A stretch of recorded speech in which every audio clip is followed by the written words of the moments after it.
Merci, Monsieur le Président, Mesdames et Messieurs, chers collègues. C'est tout un symbole que d'aborder la question de l'égalité femmes-hommes dans cette salle qui a été baptisée la salle Julie-Victoire d'Aubier, première dame à avoir obtenu le baccalauréat en 1861 en France. L'égalité entre les femmes et les hommes est un droit fondamental qui figure dans notre Constitution.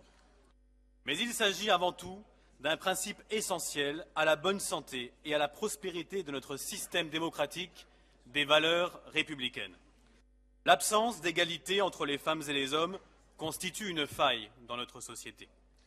Malgré des avancées significatives au cours des dernières décennies, il subsiste encore de nombreuses inégalités au détriment des femmes, et ce dans bien des domaines: l'emploi, l'éducation, la politique, la vie en société.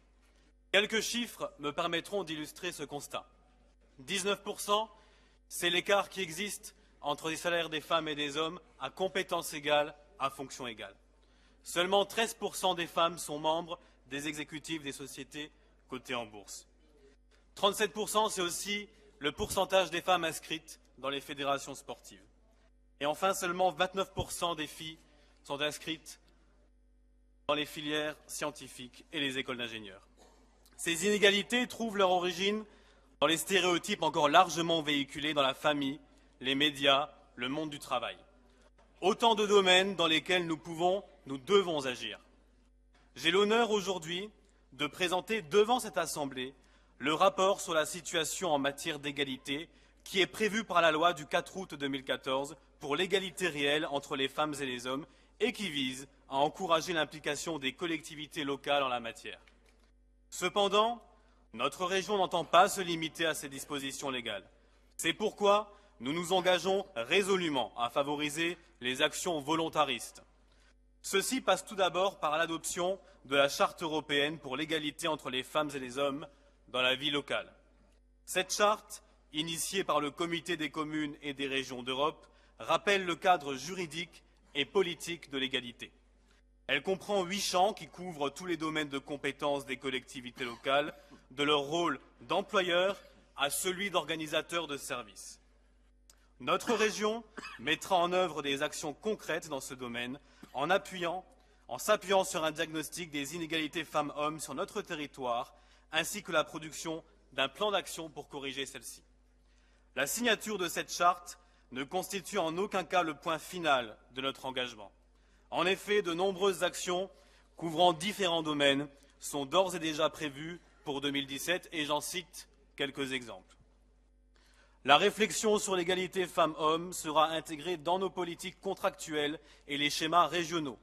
Elle sera une partie intégrante du SRDE2I et reprendra toute sa place au sein du contrat de plan régional de développement des formations et de l'orientation professionnelle. Par ailleurs, en ce qui concerne la politique jeunesse et les lycées, nous souhaitons sensibiliser le jeune public au principe d'égalité et promouvoir la mixité des métiers en luttant contre les stéréotypes. Je pense aussi en exemple au mois de l'autre, dont la thématique de la prochaine édition sera l'égalité entre les filles et les garçons.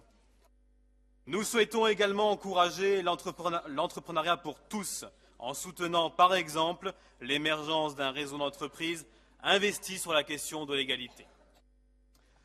Après avoir évoqué ces inégalités d'ordre économique et social, je ne peux passer sous silence les discriminations et les violences dont les femmes sont encore, malheureusement trop souvent, les victimes.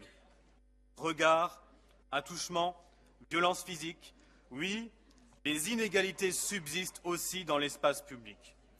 Bien entendu, notre collectivité n'a pas la compétence pour légiférer sur cette problématique. Néanmoins, la région Grand Est peut agir. En premier lieu, en sensibilisant, par exemple, le gouvernement et les parlementaires de notre territoire. Mais elle peut aussi être proactive en développant un système pour lutter contre la misogynie ou toute forme de discrimination. En effet, elle le peut en soutenant, en faisant la promotion des actions remarquables réalisées par une association, une collectivité, une entreprise, un club sportif. Pour conclure, mes chers collègues, aucune collectivité, aucune entité, quelle qu'elle soit, ne peut entreprendre, réussir et prospérer sans l'implication de toutes et tous à part égale. La signature de la charte est une opportunité de premier plan pour une intégration pleine et entière des femmes et des hommes dans notre volonté de faire région.